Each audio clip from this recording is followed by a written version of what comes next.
안녕하십니까. 혼란한 정치 시사의 수를 술술 풀어보는 송국근의 혼술 7월 27일 목요일 저녁 시간에 인사드립니다.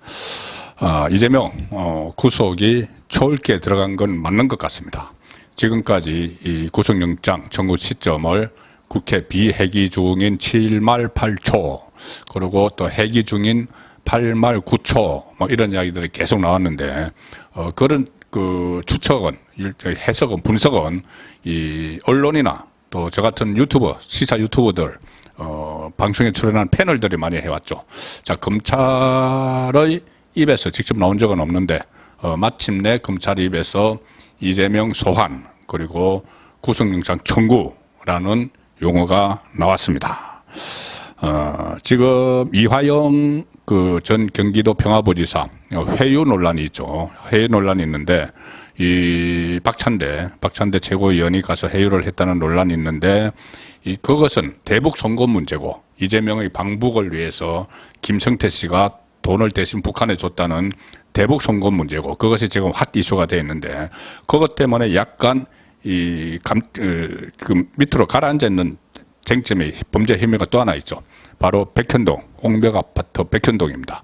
자, 그런데 검찰 입에서 이 구속영장 그리고 소환 이야기가 나온 것은 백현동 수사팀에서 나왔습니다.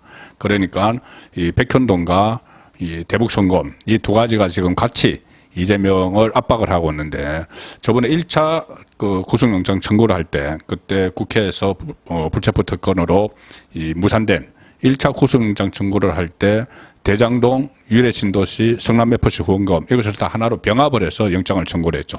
자, 그것이 이번에도 이 백현동과 이 대북송금을 하나로 묶어서 영장을 청구를 할 가능성이 높아졌습니다. 백현동 수사도 굉장히 빠른 속도로 진행이 되고 있기 때문이죠. 오늘 검찰 관계자가 보통 언론에서 검찰 관계자 이렇게 쓰면은 그 수사를 담당하는 그 수사팀의 지휘부입니다. 팀장급. 그래서 백브리핑 같은 것을 듣죠. 자, 검찰 관계자가 이렇게 이야기를 했습니다. 정진상 씨에 대한 조사 결과 등을 바탕으로 당시 의사결정권자였던 이재명 대표에 대한 소환조사 필요성도 검토하고 있다. 소환조사 필요성입니다. 정진상은 그제 피의자 신분으로 검찰에 불려가서 조사를 받았습니다. 검찰은 이 정진상 씨 당시 이 정책실장이었죠. 성남시장은 이재명이었고 백현동 그 개발할 때 정책실장 정진상에 대해서 인허가에 개입을 했는지 부당하게 개입을 했는지 그리고 그런 사실들을 이재명 시장에게 보고를 했는지를 집중적으로 물었습니다. 그래서 그것을 바탕으로 소환 조사 필요성도 검토하고 있는 건데 자, 그 다음에 이렇게 또 붙입니다. 검찰 관계자가 지금까지 확인된 객관적 자료에 대한 분석을 통해서 인허가 특혜 비리의 실체에 어느 정도 접근했다고 생각해서 정진상 씨를 조사한 것이다. 자, 이 말은 뭐냐면은,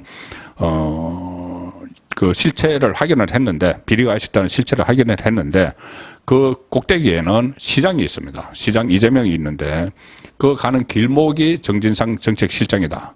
정진상이 그때 이 인허가 그 대행업자처럼 그 행동을 한 김인섭, 그리고 김인섭 씨와 그 소통을 많이 했죠.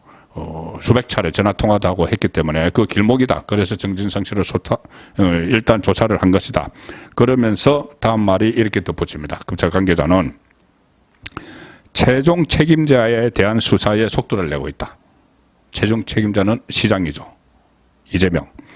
그리고 백현동 특혜 개발 의혹에 이재명 대표 책임 여부를 분명히 가리겠다는 뜻을 밝혔다. 자, 이렇게 되면은 일단 소환이죠. 우선 소환이죠. 그런데 소환으로 끝나는 게 아니고 이렇게 덧붙입니다. 지금 필요한 수사를 하고 있고 필요하다면 영장 청구를 할 것이다. 영장 청구를 할 것이다. 자, 영장 청구 이야기가 검찰 관계자, 그러니까 검찰 수사 지휘부의 입에서 나왔다. 이렇게 보시면 됩니다. 그리고 최근에 백현동 논란에 대해서도 범죄 혐의에 대해서도 변수가 하나 있었죠. 제가 제3의 유동규가 나타났다. 이렇게 말씀을 드렸던 이 정바울 정바울은 그 개발업자입니다. 백현동 개발업자, 아시아 디벨로퍼 대표인데 한 3천억의 수익을 남겼죠. 이 정바울이 김인섭, 이 로비스터, 이재명의 과거 측근이었던 선대 본부장을 했던 김인섭 그 재판에 증인으로 나서 정바울이 김인섭이 나에게 이런 저런 알선 대가로, 그러니까는 인허가를 다 따주는 특혜를 받게 해주는 대가로 200억 원을 달라고 하더라, 김인섭이. 그러면서 김인섭이 그 중에 100억 원은 자기가 갖고 100억 원은 이재명과 정진상에게 줘야 된다. 이 이야기를 했다는 것이 새로 진술이 나왔죠. 자, 그래서 뭐 다 알고 다 편의로 봐줬으니까 100억을 주겠다는 이야기죠. 그래서 이 검찰은 정진상 씨가 2015년에 대관 로비스터 김인섭 씨, 로비스터 인허가 박 따주는 인허가 허가박 뭐 이런 이야기까지 나왔죠. 김인섭의 청탁을 받아서 백현동 사업과 관련한 인허가를 해결해 준 것으로 보고 수사를 진행 중입니다. 자, 그래서 이 최종 그 결재권자가 이제 곧 소환이 되고 구속영장이 청구가 되는데 병합을 할 사건이 대북송금이죠. 이 대북송금은 김성태 대북송금 관련 그러니까 김성태가 대신 대북을 송금해준 그 사건에서는 이 지금 백현동 사건에서 이재명으로 가는 길목은 정진상이죠. 그런데 대북송금에서 이재명으로 가는 길목은 이미 김성태는 돈을 직접 준 김성태는 다 불었기 때문에 길목은 두 갈래가 남아 있습니다. 하나는 이화영, 지금 계속 진술을 오락가락 버벅하고 이화영인데 이화영이 다시 자백을 지금 했을 가능성이 상당히 높습니다. 다시 잠시 후에 전해드리고 또 하나의 길목은 김용입니다. 김용.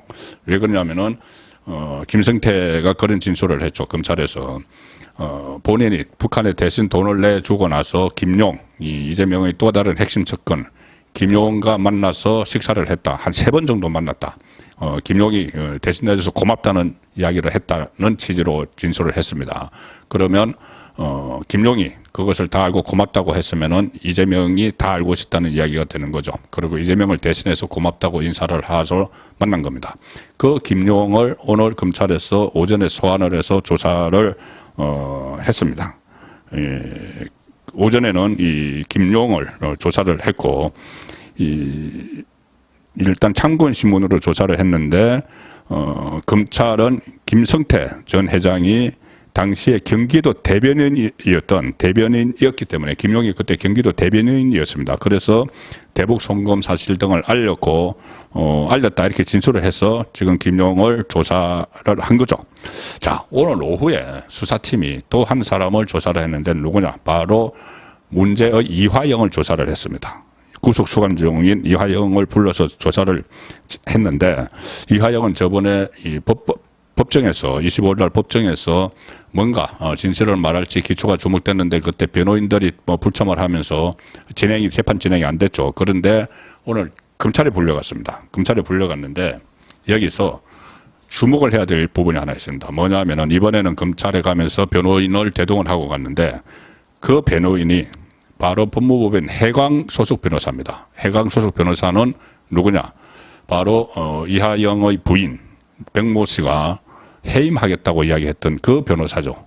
그 변호사를 이하영이 검찰 진술에 데려갔습니다. 이게 왜 중요하냐면은 이하영의 부인이 지금 이재명 쪽의 편을 계속 들고 있는 이하영의 부인이 그 해강 소속 변호사를 해임하겠다고 한 이유는 그 변호사가 비공개 재판에서 이화영이 본인의 의뢰인인 이화영이 지금까지의 진술 태도와는 바꿔서 방북과 관련해서 그 돈을 주고 한 것을 북한에 돈을 주고 김성태가 돈 주고 대신 주고 한 것을 이재명에게 보고를 했다는 취지로 그때까지 뭐 모르는 일이라고 잡아대다가 번복을 해서 자백을 했다는 취지로 이야기를 했던 변호사입니다. 검찰에 그렇게 이야기했다. 우리 의뢰인이. 자, 그래서 이하영의 부인이 그 변호사는 검찰 친화적이다, 유화적이다. 이래서 뭐 해임해야 된다. 이렇게 했었죠. 그런데 이화영은 법정에서 내 의사와 상관없다. 해임하겠다는 것은. 그래서 본인은 계속 그 변호사를 고용을 하겠다. 그 해서 오늘 같이 갔습니다. 검찰에 갔으면은 검찰에서 기존 자백을 했던 그 내용을 그대로 이야기하기 위해서 그 자백 사실을 법원에서 이야기했던 그 변호사가 가져간 것이죠. 자, 그러니 이 본인이 이 부인이 막 그 찾아오고 해서 그 옥중 편지를 냈었죠. 마지못해 옥중 편지를 내서 이 좀 부분적으로 이렇게 썼습니다. 옥중 편지에서 부인을 통해서 공개가 됐죠. 김성태에게 이재명 방북을 신경 써주면 좋겠다고는 이야기했지만 이재명에게 사전 보고하지 않았다 이렇게 이야기를 했습니다. 그렇게 했는데 오늘 검찰에 가서는 이재명에게 다 보고를 했다는 식으로 다시 제재 번복을 하는 그런 진술을 했을 걸로 지금 보이고 있습니다. 그렇게 그 변호사를 데려갔기 때문에 기존에 자백을 했을 때의 변호사를 데려갔기 때문에 지금 다시 이하영이 자백을 했다 이렇게 보입니다. 검찰에서는 이재명 대표에게 쌍방울 비용 대납 등을 보고했다는 취지로 진술을 했기 때문에 그 진술을 오늘은 그대로 유지를 할 것이다. 자, 그렇게 전망이 되면은 그 진술이 다시 확보가 되면은 법원에서 그러니까 영장 청구를 하는데 상당히 핵심 정언이 되는 것이죠. 민주당의 검사 출신 조홍천 의원은 오늘 이렇게 이야기했습니다. 이재명이 연루됐다는 의혹이 있는 쌍방울 대북 송금 사건과 관련해서 이렇게 이야기합니다. 민주당 의원입니다. 조홍천 검사 출신. 자, 이제 마지막 게이트키퍼는 수문장이죠. 골대 지키는 사람이죠. 마지막 게이트키퍼가 이화영 전 경기도 평화부지사라고 봤을 때 이게 뚫리면 이재명에 대한 영장이 올 수가 있다.